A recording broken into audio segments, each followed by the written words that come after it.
Welcome to the We Don't Know Ball podcast, the show where we desperately act like that is not the case.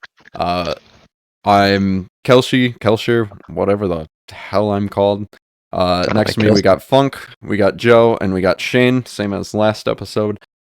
Speaking of last episode, if you missed that one, we talked about the new Nike NFL rivalry uniforms. They're kind of spin on the NBA City Edition, version of City Edition, and City Edition, City Connect, whatever. Just another merch dump, really. We also talked about, we alluded to the Micah Parsons trade, which we're gonna talk about later, but that news broke literally as I was editing that episode, and we made season predictions. I'm missing something in there, but that doesn't matter. First, the big news of last week was the Micah Parsons trade. As like I said, broke during editing. I did throw a little thing on screen, at least for video viewers. Listeners obviously didn't get that. First thoughts. I guess I'll hold off because I've yapped enough, and I'm the biased Packers fan. So yeah, let me tell you. So we had at least I had some really interesting. The takes from the first episode aged like milk, because we talked about this. I talked about this, and when I said that in all reality, this trade, Micah just wanted to trade. Micah just said, "Trade me." To light a fire under Jerry's ass, and he still want. Remember, this guy grew up love watching the Cowboys. That's all he's talked about growing up in Pennsylvania. I'm like, this is just to light a fire under Jerry's ass. He doesn't actually want to leave Dallas. There's no way, right? There's no way. Hours later, bro gets dealt to the Packers. That shit aged like fucking milk. I mean, it's a great trade though. For one team, for Green Bay, yes. I was gonna say, not only is it's a great trade. Green Bay get one of the best edge rushers in the league. They get a guy who they went and signed on an extension after that, which, keep in mind, I believe it makes him the highest paid non-quarterback in NFL history, if that's correct. That's 47. That's crazy. I think because of the years left on his contract, I think the ADP is kind of dispersed a little bit more, plus void years on the end of it. You mean the APY? Fantasy's on my brain. We'll get to that. I was literally sitting there thinking, is this some finance term I don't know about? What's going on? Average per year. Yeah, APY, you're right. But yeah, either way, that's a great deal for Green Bay. The hard thing is, can they build around him in time during that contract to be a real competitor deep in the playoffs? Will they still hand the Bears their ass? Twice this year, maybe not twice, but I still think they'll hand them their ass once this year. Bears fan, what do we got to say? So first off, you're just rage baiting, and that's fail. Let's take a look at the Packers last year. 1-5 in the division. Does adding a Lambo to a trailer house make the trailer house worth more? No, it doesn't. Micah Parsons is Number the Lambo at the trailer house meme. Yeah, number 6, my ass. We'll see what Caleb does to it this year. One man's not going to change 1-5 in the division, and basically 0-6 if the kicker kicks a millisecond faster, which is crazy to me. But that's the thing that happens as Bears fans. The light of the Lord shines upon us for about 3.5 seconds, and the Packers strip the happiness away normal. Speaking of ripping your happiness away, I think that makes the Packers the offseason champs this year. What else did they do? Micah Parsons is all they needed. Yeah, but let's take a look at what the Bears did. The Bears did the same thing in 2018. Pause. What? Shane, pause. They can't really be the season's kind of started. Like preseason is still kind of this season, you know. I think that it's no longer off season because you're between preseason and regular season. This really isn't the offseason. I'm still going to give it to the Bears. Well, it's a funny thing that it goes to the Bears because they just keep winning it. We rebuilt the entire offensive line. Anyways, that's the Bears. That's great. That's great. We went out and signed 2 all-pro defenders to an already great defense. Yeah, we'll see if they keep it up. I rest Weren't you heck just chaser crashing one out thing- about your nickel cornerback last the Bears episode? signed Yeah, because Jaquan Bears signed McMillan Drew doesn't count in this defense. That man is there on a Make-A-Wish contract. He doesn't count, bro. That's why we signed. That's why we drafted Janae Barrett. That's why. Number 23. There's one thing the Packers need to look towards, and that's the Bears made the similar trade in 2018 for Khalil Mack. Khalil Mack was an absolute monster out of the gate until it was the Miami game. I forget what week that was in. He suffered a ankle sprain, and he was really unable to shake that injury, and it significantly impacted the rest of his career. I hope and pray to God that something happens to the Green Bay's Packer organization. It may already happen with this minor back sprain. You never know. It could escalate. He already needs an epidural for it, which is a big shot. That's a big pain reliever. And trust me, it's only going to get colder and worse up there. That he's no longer on the lovely Dallas Cowboys. And think about what the cap hit he is. He's a big cap hit. Obviously, if he's putting up the performance, he's worth it. But you're paying Jordan Love $55 million, and now you're also paying Micah Parsons $47 million a year.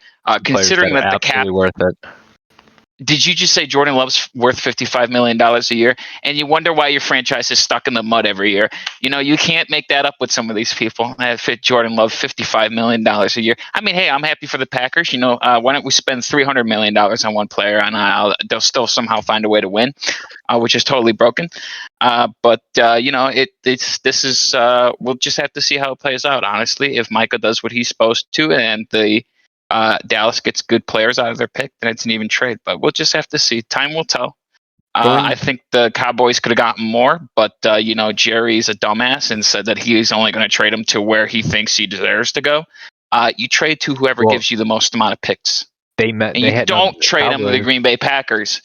The Cowboys had criteria for where they wanted a team with a top tackle, D tackle, and enough cap space to take on that or to sign him. Funny enough, who cares? The Saints make up the cap every year. It doesn't really matter. They don't have a top tackle though. Yeah, well, it doesn't matter. Like the Saints are stuck in perpetual cap hell with negative $67 million, and their GM changes it in 2 weeks to negative $2 million. Like it's insane. The cap doesn't exist. It's fake. Oh boy, that's content for another episode. I wanna tack on to the top defensive tackle. I think a lot of what people are pointing at with how the Packers fleece the Cowboys. I think it's a good trade if Kenny Clark can get out of the rut of last season. It's been like the top talking point with him going to Dallas is that last year was his statistically worst season. He's 30 years old. He's been in the league, I think, 10 years now. This might be his 11th season. I don't remember off the top of my head. 2016. If he can get back to his all-pro caliber self, I think this can... I don't know that the Cowboys still win it, but I think it becomes a much more fair trade than people are labeling it as. I mean, because I know their biggest thing was stopping the run, and him and Osa will be a pretty scary duo at the tackle position. My biggest concern was the draft picks because those are going. There's just absolutely no way the Packers are not like a bottom of the barrel team. Right. Like those are going to be late first round draft picks. Well, it's not like the Packers were going to use them for any good anyway. And you mentioned drafts. Speaking of drafts, we had our fantasy draft yesterday evening, and I think we can do a pretty good recap here. Am I just gonna... okay, I'll switch over to that. You can start. You can start. Tired of the Micah talk. I think we'll list off some guys that went where. We're not going to say our entire draft board because I mean, I have it for at least our video viewers. Yeah. As for audio, tough, I guess. Watch it on YouTube or Spotify. But I mean, we can go over. The first round was pretty much chalk, I would say. Derrick Henry did fall, and that is notable. CMC went at 8, which I was not expecting. I thought he would have fell further than that. I thought Henry would have gone 8, and CMC might have slipped in early round 2, but 1-8, I guess. You just say CD went 8. No, CD went 6. Yeah, McCaffrey. CMC. Oh, CMC. Yes. CMC went 8, which was, in my I was going opinion, to say, well, I took CD. saying biggest curveball isn't really saying much because it's not necessarily terrible curve. Yeah. But I think Henry should have went at 8. Yeah. But I'm also, you guys know I'm a Derrick Henry lover. Like, if that man played for Carolina, holy shit. But no. But when you look at who picked him, it's our buddy Ryan. He does shoot for a lot of the upside picks. That's kind of what his draft strategy was last year. Real high risk, high on reward. paper, yeah, exactly. Like looking at it in aftermath, it makes sense. It adds up. Looks about exactly what you presume. I had the 9th pick. I took Malik Neighbors, 9th overall. We are in a 12-man PPR league, which is why I decided to take Malik Neighbors. He gets a really high volume targeting, completion rate, yards, the whole kit and caboodle. So I went with Malik at the 1-9. I guess if you guys want to say your first round picks, that'd be cool. Not that satisfied picking Bijan at number 2 here. Could have taken Saquon. I didn't like 2 to begin with. I didn't really care for Bijan and Saquon are fantastic players, but I had fears of picking 2, and it played out exactly. Those fears were confirmed as the draft went on, because looking at the board now, after maybe my 5th pick of James Conner, it just went off. It just went off the rails, and you could tell it went off the rails based on the later picks of my draft. This feels more like we're not even playing a dynasty league. I don't know why I'm using this language. This feels like a retool year. We won last year. We're just experimenting with draft strategies, hence why we went quarterback at pick 12. Oh. Okay. Loaded up on depth and took Caleb Williams and Justin Fields back to back. Experimenting, right? Retool, and next year, if this strategy doesn't work, we'll go in with our actual strategy, which we've been doing almost every year, of running back or wide receiver, then wide receiver, running back, quarterback. And that's what's got me the title, right? It's a good strategy. Arnest did it here too. Derrick Henry, Nico Collins, Joe Burrow. That's a great top 3. That's those. I mean, I said it last night at the draft. He was literally copying my blueprint of my team I had last year. I mean, those top 3 are insane. As long as Nico Collins stays, Nico Collins was dropping 130 a week before he hurt himself. Yeah, I'm going to be honest. Our buddy Arnest, I'm like looking at the post-draft recap and everything. I think he won the draft. He managed to he got Henry and Nico at the tail end of round 1 and beginning of round 2 in a snake draft. He got Tet in 5. He got Jacoby Myers in 7. And Golden Matthew in 7 and 8. Yep. Yeah, Matthew. I keep wanting to call him Marcus. Matthew Golden in the spin around from 7 to 8. And like his depth, it's a great team, very well put together. He picked accurately at his spot. Got nothing. It was a great draft by him. Still going to end up last place. Not with Joe's trust the process. I was really upset. I don't think I would have ever been able to get Matthew Golden, because there were like him and 2 other picks before me that were like I was going for him that round.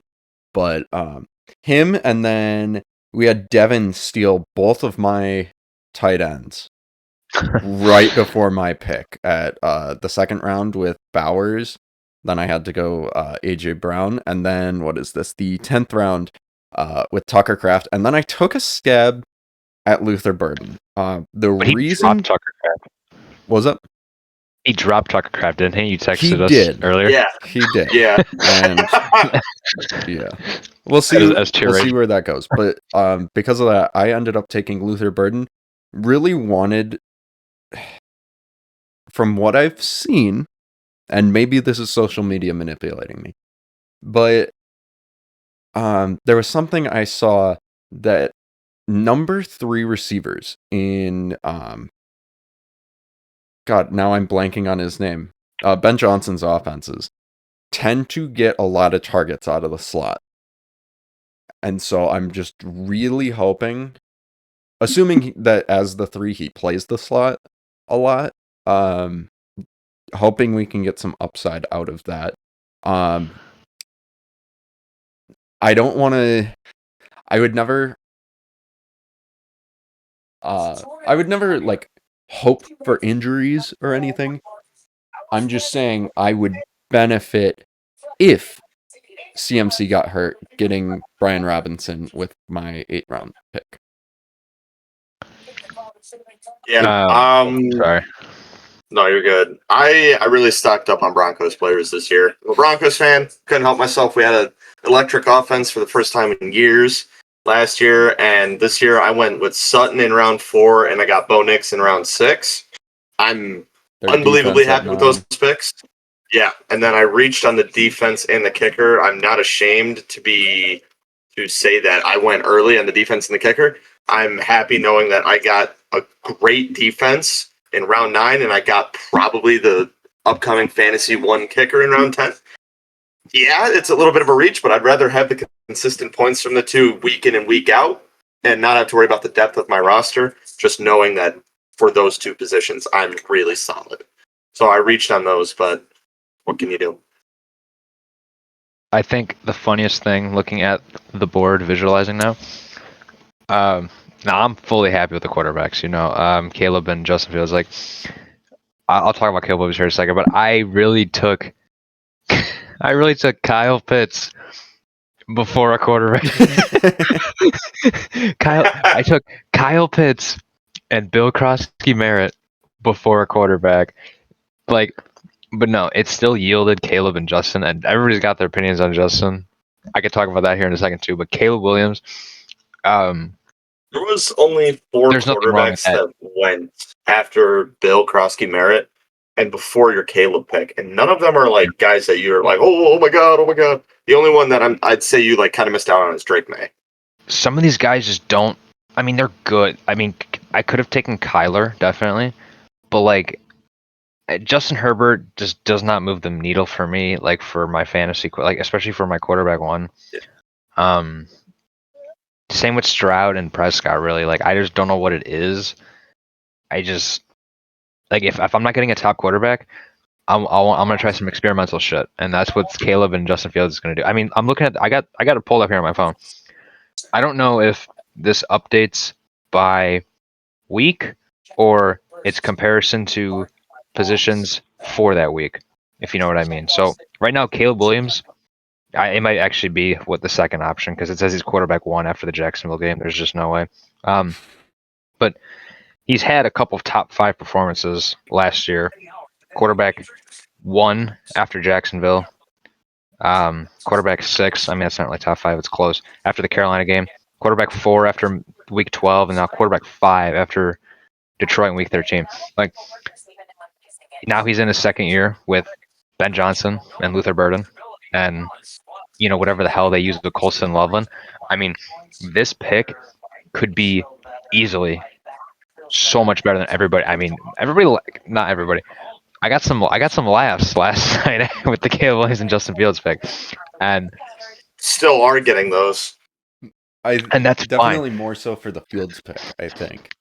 The Fields. This is why because this was like running through my mind at work today. Okay, I understand why people hate the Fields stuff.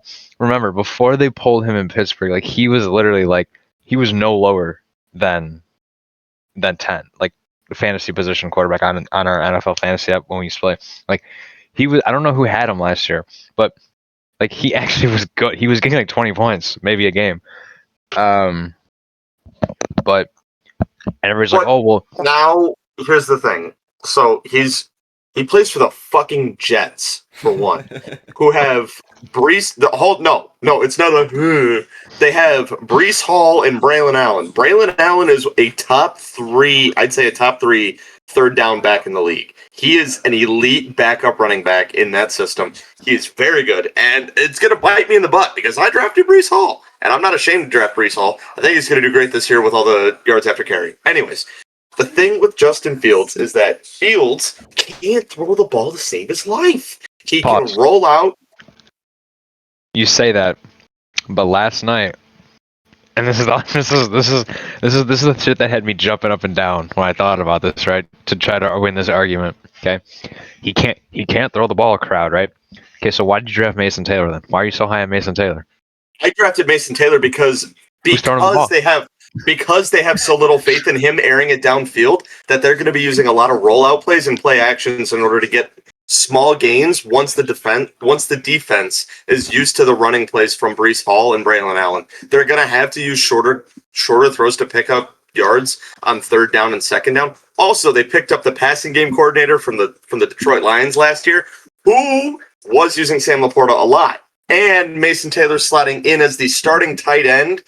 I mean, they're going to look to him more than they did Tyler Conklin last year, because Conklin was not getting enough production at all. And I think that with the addition of that new offensive coordinator, I think that Mason Taylor's going to do fine. We saw how last year the Detroit Lions like to use, last year and the years prior, the Lions like to use Laporta, and Laporta's upside is immense. I don't know what they're going to do now, but you know, that's why I'm so high on Mason Taylor. Also, I drafted him in round 13. That is a steal in my opinion.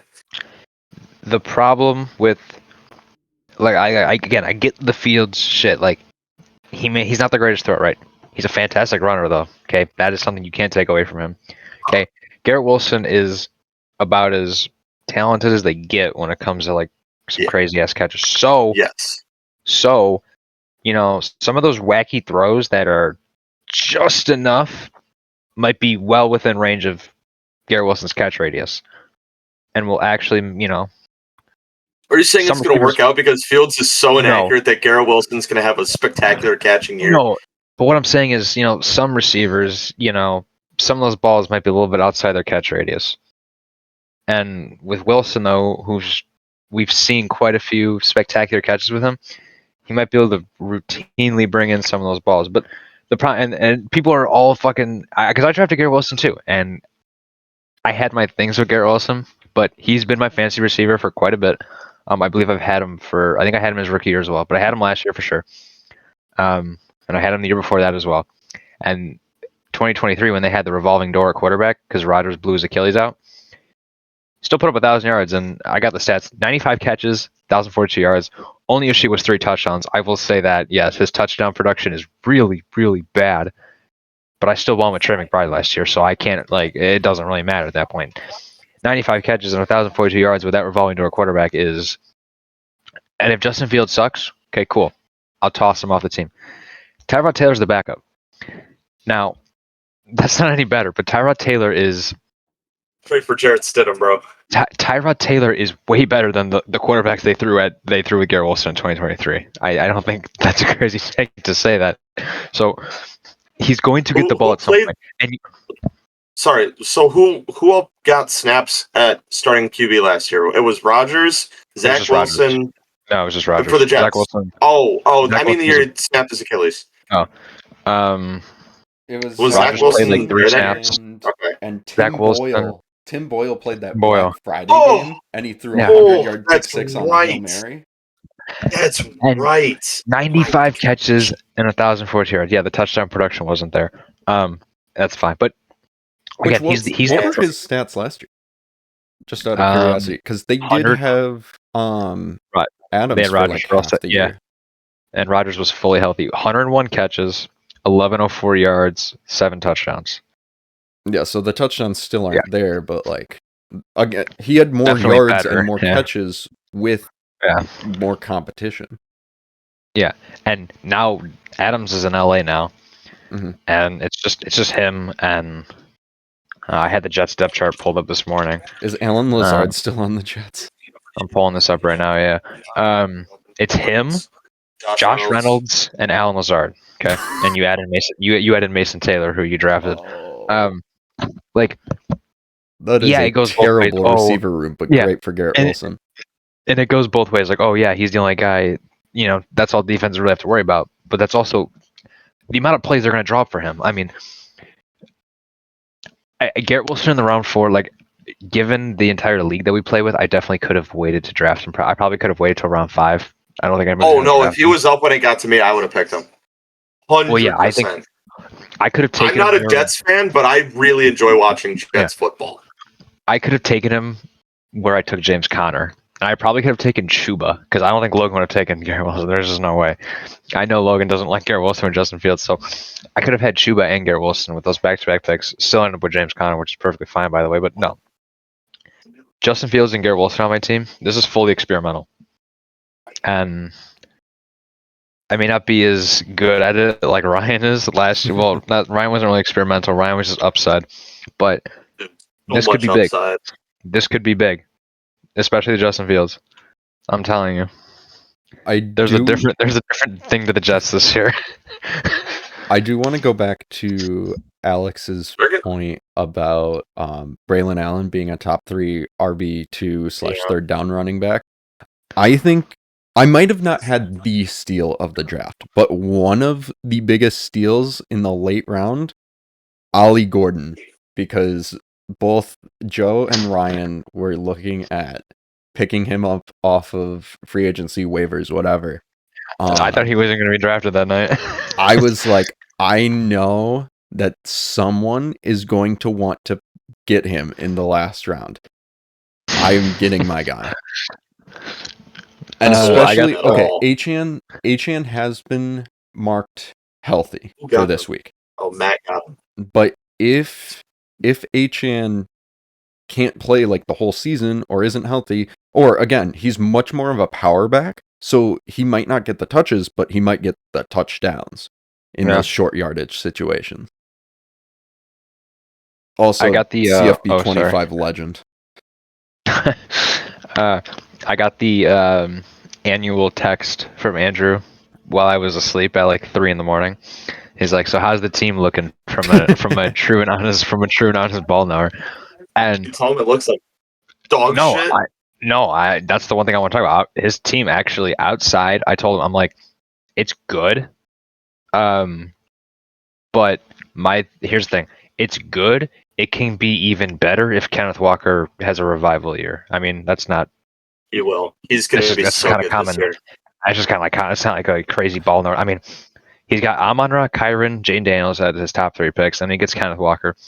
Kenneth Walker was really bad last year, but again, if Kenneth Walker can get back to what he was before, if I'm remembering right, they had like an average at best O-line last year, right? Yeah. And now where they banged up, I really don't remember.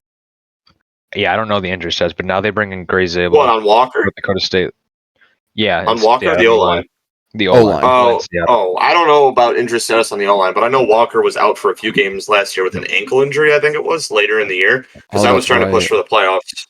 And he was doubtful, and then he was listed as active, and then like an hour before the game, he got listed as out, and it was a 3:00 game, so I was screwed. Yeah. And now they have Gray Zabel, who I think should be a perfect fit. Right in, like I didn't watch him in preseason at all, but based on watching him at NDSU.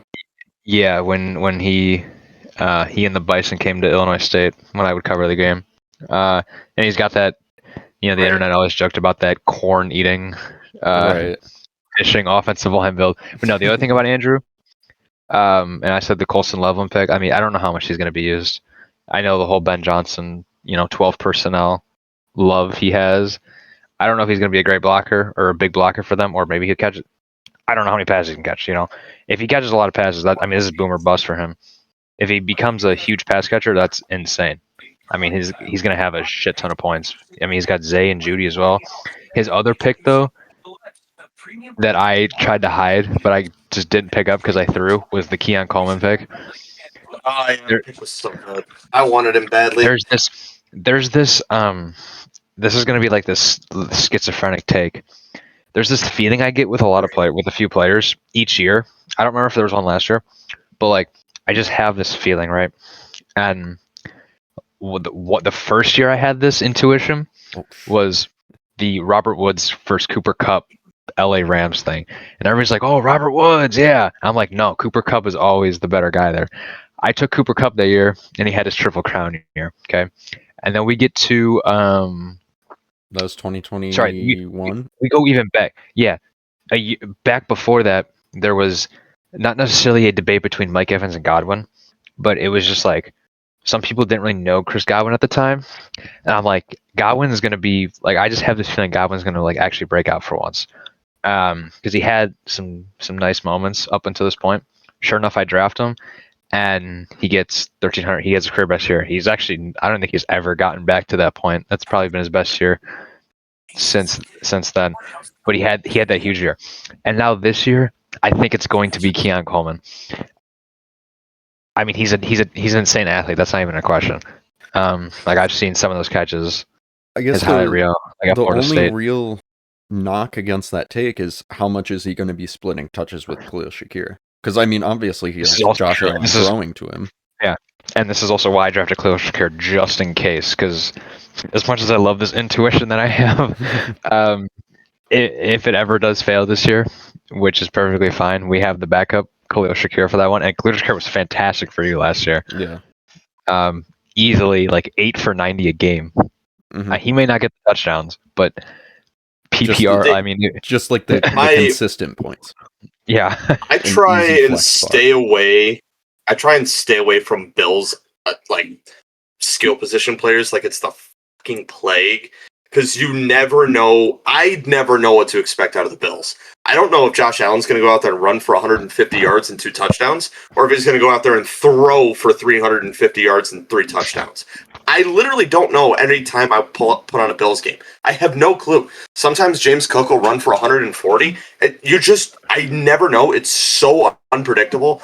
Like, I think Josh Allen is a super talented quarterback. I really like his backstory and everything. That's super cool. But it's just a guy, you never know what's going to happen. And for me, the unpredictability of it just strays me away. And I'm like, stay away. I'm okay. So the only guy on that team that you would trust, at least in fantasy, is Josh Allen himself. Yes, that is the only one. The one thing that is certain, though, is the Bills will find themselves in a huge-ass shootout at some point in the year. Like we're talking Lions 50 to 40 Rams games last year. Yeah. That's something you'll just be sitting there watching and they'll have a 50-point game. It's coming, and that's when the skill position players are. You wish you had all of them, right? Except for Dalton Kincaid. I've had Dalton Kincaid. I feel bad for. I'm looking at the board. Who's got Kincaid? Somebody had him. Did anyone pick him up? Drop. Your brother. Your brother has him. Yeah. My poor brother with Dalton Kincaid. When did I take Judkins? He's like my Kyle Pitts. Like I'm still waiting for him to break. I mean, not necessarily break out. You're Kyle Pitts when you took Kyle Pitts. Yeah. Okay, this year. It's the year he gets 5 touchdowns. I'm not trying to joke. I'm still so mad that you took RJ Harvey from me, dude. It's a miracle that you did, because I could not have more than 3 Broncos on my team, and I only realized it after Kalscheur mentioned it, because I really wanted Marvin Mims later in the draft, because Marvin Mims Jr. has got a ceiling, man. That guy has got so much potential, and I really wanted him on my team, but I'm happy I don't, because having so many mouths to feed from the same offense, the Broncos realistically aren't throwing 4 touchdowns every week. I like them to, but realistically, it's not happening. Well, you'd also be just completely SOL by the Broncos bye week. Yes. like our buddy Devin. Devin's team with his making Broncos. That's an interesting draft strategy. He drafted Chase. So he's a Buccaneers fan. He drafted Rachaad White, Baker Mayfield, Chase McLaughlin. I'm missing one. Who am I missing? Baker Mayfield. Or did you say that already? Baker Mayfield. The Bucs defense, he's got. Right? Oh, he didn't draft him. He picked him up. He picked him up. He picked up the Bucs defense, and then he tried trading for Bucky Irving after the draft ended. Literally 10 minutes after he tried trading with me for Bucky Irving, and I shut it down because he was offering nothing. He's got. I got to try to trade Travis Hunter off his hand. You know my position on Travis Hunter. You know what I stand on Travis Hunter. Although if I'm Devin, I'm benching him for Sunday, because we're gonna shut him down with JC Horn. Right. Just not gonna be worth starting him first game. With Trevor Lawrence. Yeah, come on. JC Horn's got him. In terms of like late draft steals, I think, other than Mason Taylor, I think that Dylan Sampson is going to be elite. Quinshon Judkins still has not signed a contract with Cleveland. He has that ongoing case, so he's not even on the active roster as of right now. Which, all right, I guess. But I think Dylan Sampson coming out of Tennessee has a very high likelihood of taking a majority of snaps in that offense where they don't really have a competent wide receiver room. All they really is, so what, it's Jerry Jeudy and Cedric Tillman? Basically. Yeah, so those are both lower tier guys in my opinion. They don't stand out. Well, they're okay. They have a 40-year-old quarterback, Joe Flacco, thrown to him. And if it's not Joe Flacco, then it's left-handed Dylan Gabriel, who can't hit anything on the left side of the field. Or it's Shadur Stinky Sanders, who is just awful. So, Jerry Jeudy was quite productive, though, with Joe Flacco at the end of the year. Man, screw that even guy. with Jameis, in that he went off in that snow game. Was it the? I forget. Was it the snow game or the? It was against the Broncos Denver. or Steelers? It was against Denver. It was against Denver. Yeah. They got into a shootout, but That's you know who came out on top. You know who came out on top. But Isaiah what Bond I'm is saying there is too. Jerry Jeudy, I was so glad. I think I had him starting that week, and he went off. Yeah, Oh, and I was so happy. I mean, he did do really good. Yeah, I've got it now. He had 235 yards on 9 catches and 9 a touchdown. catches. Jesus. God, screw that guy. That was Jerry Jeudy's best year of his career. Yeah, it's crazy. And it was with a with revolving Jameis door. Winston throwing. Dude, if it wasn't Jameis Winston, I don't think the Broncos would have won that game because we picked him off twice in the last 5 minutes. So if it was like a competent starting quarterback, I know one of them was at least. That was like the game. Oh yeah, I remember because Arnis and we were in the same call, and he was like, he loves Jameis Winston, and I was yelling at him over what was going on. Who doesn't love Jameis Winston? Yeah, he's a good dude. He's a great guy to have around. Well, he's also funniest man. He's not the greatest quarterback of all time, but he might be one of the most fun to watch. Yes, and we I'm looking at it now. He almost had 500 yards that night. By the way, yes, he had 497. Right. Oh my god! Hey, those interception return yards probably put him well over. True. Here, let me see. A couple weeks ago we were talking, and we were watching the highlights from his 30-30 season. Yeah. And I think we calculated it out. I think he had, with the pick sixes, I think he had like 40 or 41 touchdowns, if you include that. And, of course, the 30 interceptions. Insane. I'm looking at the breakdown of that Browns and Broncos game. You'll never guess who one of the pick sixes was scored by. Pat Surtain. Nope. Jaquan McMillan. Yes, Jaquan McMillan. I told you. I'm looking at it now. Jaquan McMillan and Nick Benito. Nick Benito's was the one that sold the deal. Oh, he's fantastic. He's so good. He's unreal, dude. But Jaquan McMillan, give him a chance, bro. We'll watch him week 1. All right. Who do you guys play week 1? Tennessee. That doesn't even count. Okay, but you're very high on Cam Ward. Cam Ward might go like 21 for 30, 130 something yards, no touchdowns, no picks. 21 for 30 might be generous. I'm thinking like, remember Caleb's first game against Tennessee? I mean, he was like 9 for 20. I'm thinking against the Broncos defense. I'm thinking like, I don't think he completes over 55% of his passes on Sunday. I think we'll see. I think running back Tony Pollard with Tyler Lockett and Calvin Ridley. I mean, not a terrible receiver room, but I think that's a good transition into our next topic of predictions for week 1. Yeah. So, I guess I'll start since I'll start and then we'll go to somebody else since we were just talking about the Broncos. We're just keeping on topic. Broncos, Titans, week 1. I believe they're in Denver. Is that correct? That's a good question. Holy crap! Yes, they're in. They're in just Denver. trying to pull up the schedule in and I saw Denver. the TCU UNC game. We're recording this Monday night, by the way. TCU's up 27-7. Yeah, poor Bill. Not really. Duggan back. Denver is at home week 1 against the Tennessee Titans. Although I'm very, very high on Cam Ward, and I think he's probably the best or second best quarterback in this draft class. The only other quarterback being that high is Jackson Dart. Argue with a wall. Don't care. Every other quarterback that's come out of this draft class has looked like shite in training camp. So I don't really care. I think Cam Ward's going to do all right. I think he's going to have an okay day. I don't think he's going to complete more than 50% of his passes, unless they're running West Coast. If they're going West Coast, then sure, I get it. Makes sense. If not, not happening. I think the Broncos will win by 3 touchdowns, call it 31-7, something along those lines. I think it'll be 31-7, 31-14, 31-7, 31-14, one of the two. I think those are my two predictions. My favorite game for Sunday, outside of the Carolina Panthers, absolutely just dog walking the Jacksonville Jaguars.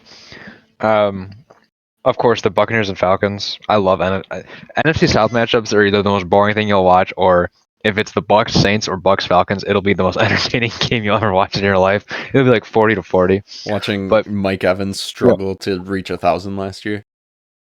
I'm looking forward to 2 other games.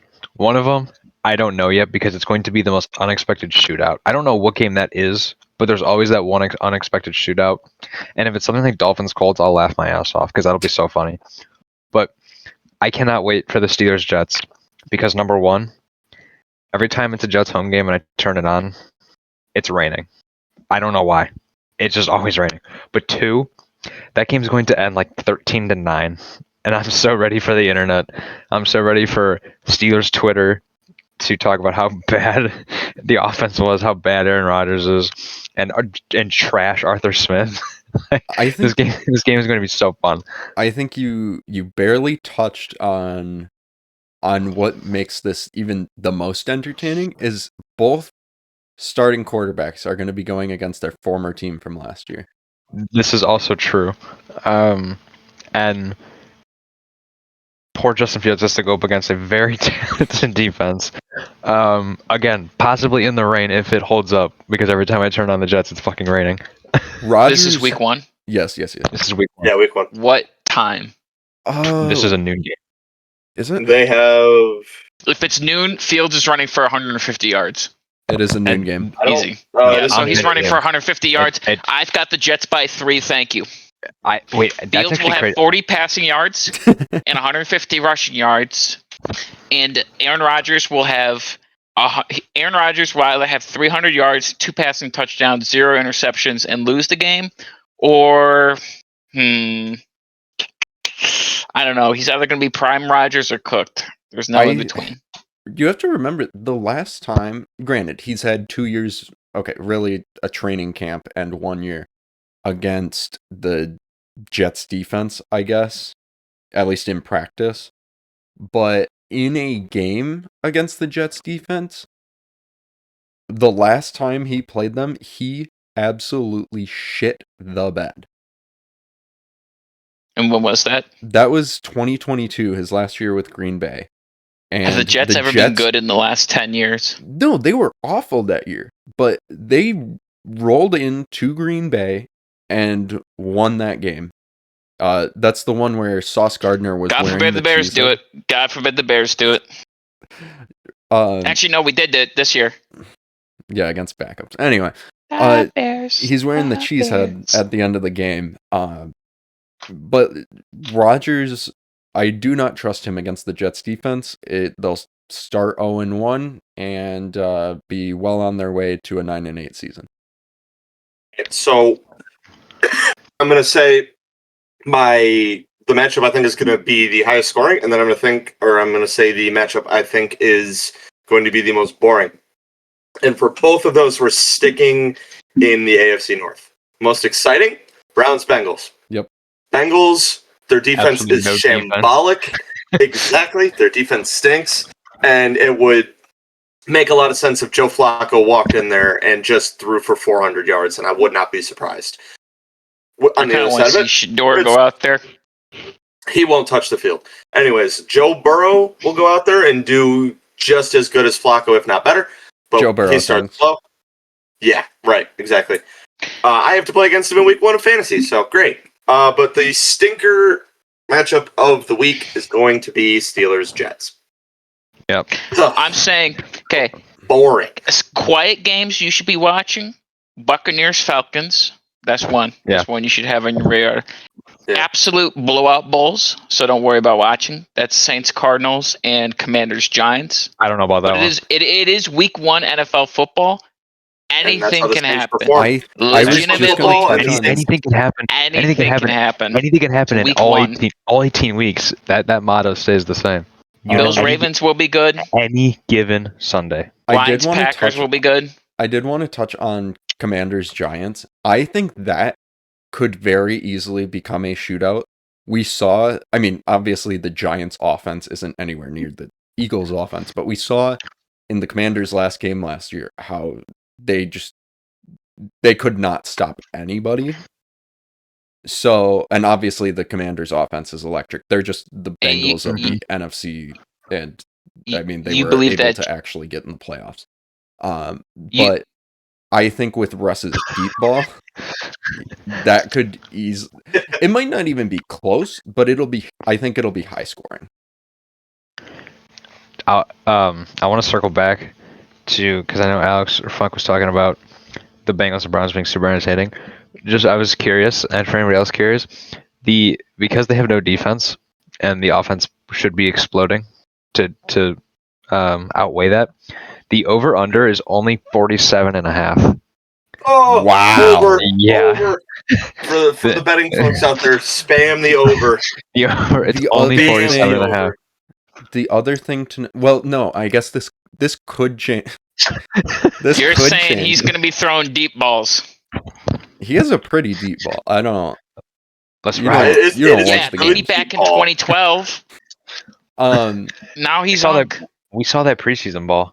So that I was gonna say in preseason, the Bengals actually played their starters, so we'll see how they might be ready. They might finally be ready for the year. We've heard it plenty from Ryan that they just always come out flat. They lost to the Patriots last year because they came out flat. We're not ready from the preseason. Yeah, that was a funny game. Yeah. So we will see if they are a fine-tuned machine at least on offense. They might put up 37. They might beat the over/under on their own. The Saints and Cardinals game might be the contender, at least for the noon window. Might be a contender for like Saints will put up 55 points. Not a snooze fest, but definitely kind of like the most like uninteresting game. But it's probably the biggest contender in my opinion for the upset. I think the Saints, they could still easily beat the Cardinals. And I think it's probably a prime candidate. If anybody pulls the upset off, it's probably the Saints this week. Even though it's not a crazy upset, because the Cardinals were. The Cardinals Titans at Broncos. Titans Broncos upset alert. Incredible. You don't know what's going. You have no idea what's going on in Tennessee. I've been on the phones. I got the call, buddy. I got the call. In Mile High in his first ever game. Come on. BFFR. Cam Ward. I think they will play it safe with Cam Ward. Well, let's think about Tony Pollard. Try and scheme receivers open for him, get him comfortable to start the season. At least I would hope. You've got Pro Bowlers on this team. Tony Pollard, Tyler Lockett. You got Pro Bowlers on the Saints. Hey, the Ravens have a Pro Bowler on their practice, a Pro Bowl QB on their practice squad. Joey Sly, future NFL Hall of Famer, Panthers legend, Joey Sly. No. Panthers legend. Joey Sly. Xavier Woods. Joey Sly had me. He had me on the edge of my seat for a 35-yard field goal. Absolutely not. Who else did we? So for the primetime games this week, we start Thursday night. We got Cowboys, Eagles. Friday, we got Chiefs, Chargers. Sunday, we have Ravens and Bills. You know, it would be a good game if it wasn't primetime. We all know primetime games stink. They're always boring, with the exception of that Rams slugfest with, who was it years ago? Was it the Chiefs 54-52? Something like that? 54-51, yeah. 54-51. Yeah. Rams beat the Chiefs. There's some good ones. There's some good ones. We've had some good ones. It's mainly the Thursday night games are like mainly prime. Yeah, because they have a short week. Sunday night and Monday night are decent. Monday night was better than Sunday night usually last year. I know Sunday night was kind of a stinker. I suggest not watching Monday night unless you want to see Fields break the 4,000 passing yards record. Fields or not does not Fields, play Caleb Monday Williams. I know Fields was still on the Bears. He wishes. I bet he wishes. Might be the biggest news in the NFL this week. Fields is back in Shane Chicago. is seething because he it's messed just- that up. I do it all the time, man. It's stuck in my head. Like it's. The agenda is still in your head. Shane, I need an The honest Bears Fields prediction agenda for is very much still in my head, but no, I'm full Caleb. Like Fields wasn't doing what was needed, so have fun on the Jets. Shane, I What need do an you think? honest Yeah, Bears let's- prediction for week 1. Like, what's the Score score? prediction week 1. Okay, fan prediction. The Bears 63, Vikings maybe 3. If they're lucky, they come out alive. No one goes home on a stretcher. The word honest went in one ear and out the other. Realistic reaction. It's going to be a 6-3 ball game. The offense is going to do absolutely It's nothing. like the Seahawks game last year. Oh yeah, no. You're gonna see Ben Johnson on the sideline like this. After like Caleb Williams overthrows the running back, the DeAndre Swift 5 yards in front of him, and it gets picked off. That's what you're gonna see him do, and then the defense is gonna hold him on 3 and out. Like The Vikings' total yards on the game will be 20. Editing. Don't let me forget. But there will be dog- more yards and the dog penalties just- than there will be yards on offense for either team combined. Okay, I want to pivot real quick. I hope you've been enjoying your night because this might ruin it. FanDuel for the money line. The Vikings are minus 126. Oh, so I should just win free money. Hey, folks, the Vikings are walking into their hell on week 1, Monday Night Football. Week one. The Bears have been historically god awful on week 1, so that's why FanDuel's doing it, because we haven't done anything on week 1 Also, except the defense, You've won. which is why you need a hit. Did you not win? No, never mind. You've won 2 out of the last 3 years. We almost lost against that Titans team last year. If his who was the quarterback?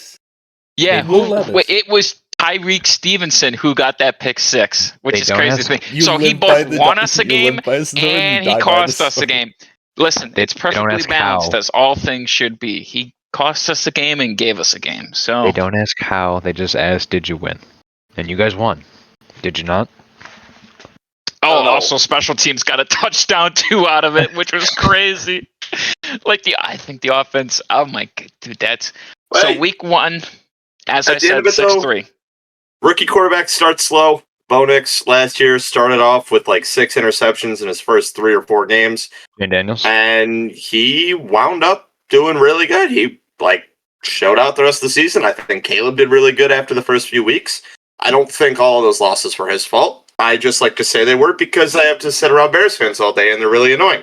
So I think Caleb Williams will do fine. I think the Bears are going to go in. Are they in Chicago? They're in Chicago. Yeah, they're in Chicago. That's what I was going to know. I'm really surprised that the line. I would understand giving the Vikings the slight betting edge if it was in Minnesota for JJ McCarthy's first game. Oh yeah, that's right. That being in Chicago, 1.5 point favorites.